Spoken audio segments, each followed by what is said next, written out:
Assalamualaikum warahmatullahi wabarakatuh. Baiklah, sebelum kita memulai pelajaran hari ini, alangkah baiknya kita berdoa menurut agama dan kepercayaan kita masing-masing. Berdoa dimulai.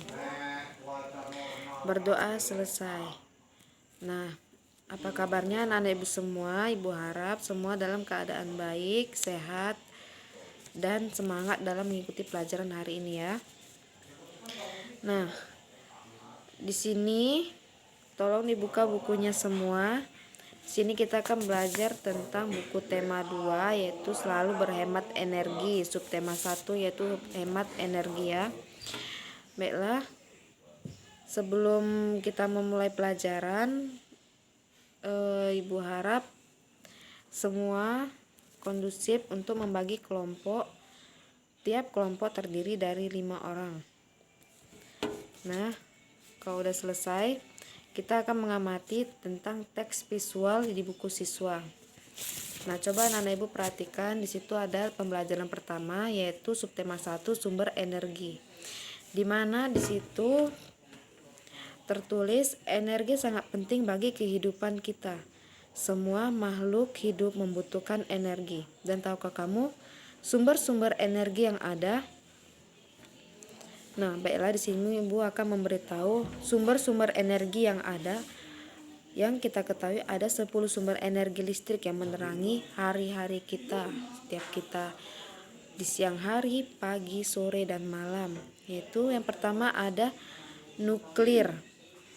Yang kedua ada minyak. Yang ketiga ada energi gelombang. Yang keempat ada energi angin. Dan yang kelima batu bara.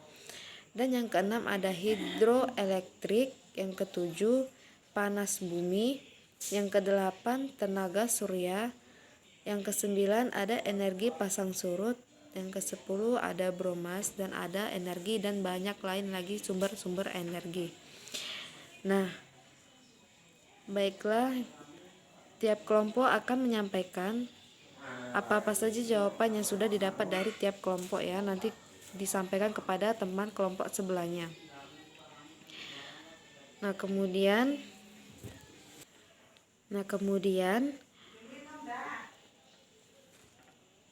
setelah itu teman-teman semuanya menjawab pertanyaan yang sudah diberikan.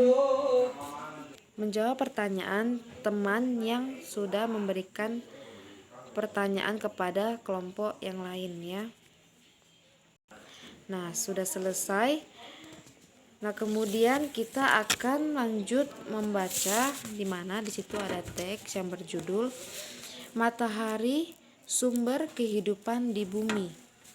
Di mana matahari sebagai sumber energi terbesar memancarkan panas dan cahayanya ke bumi. Cahaya matahari menerangi bumi sehingga kita dapat melihat semua makhluk hidup dan benda di siang hari. Panas matahari mengakibatkan adanya kehidupan di bumi. Nah, berikut beberapa peran matahari bagi kehidupan di bumi. Seiring dengan perputaran bumi pada porosnya, matahari membuat terjadinya siang dan malam.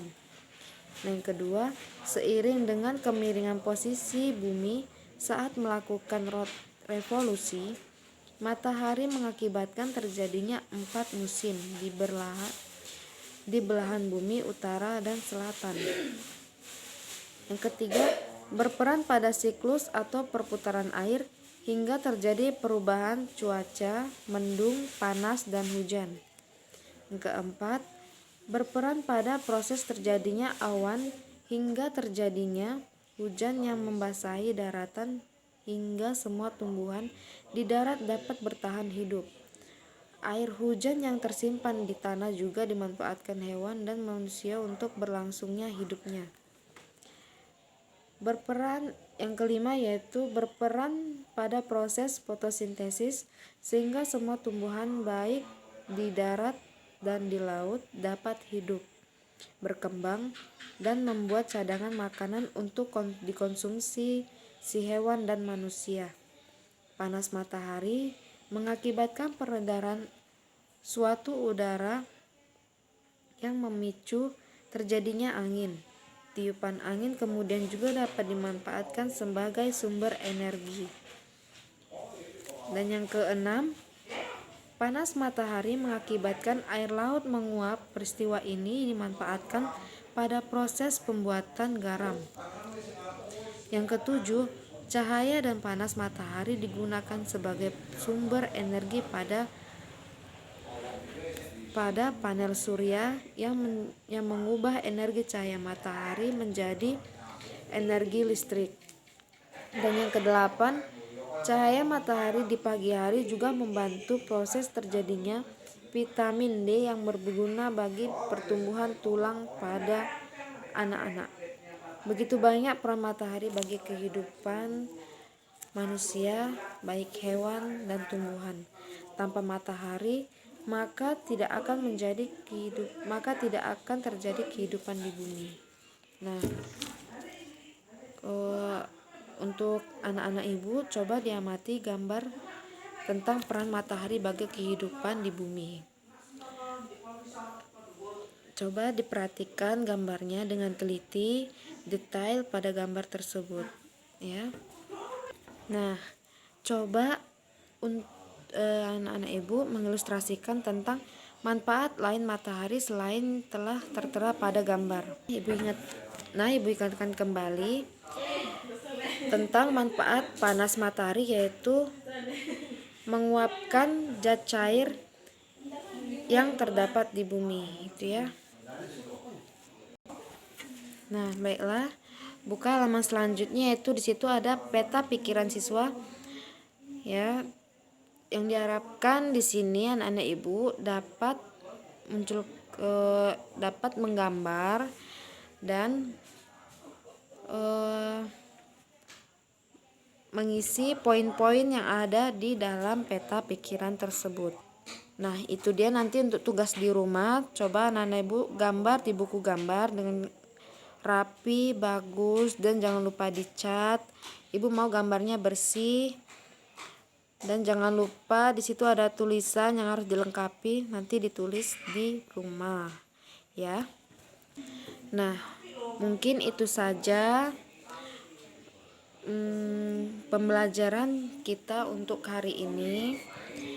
Nah, tadi pembelajaran kita tentang sumber energi, di mana situ ada peranan matahari yang sangat banyak manfaatnya bagi hewan, tumbuhan, dan manusia.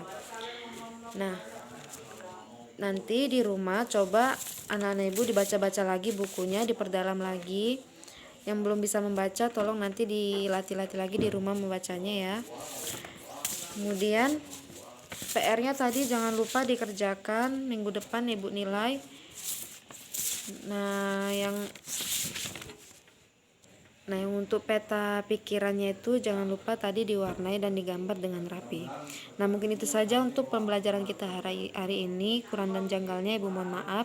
Wabillahi taufiq wa hidayah. Wassalamualaikum warahmatullahi wabarakatuh.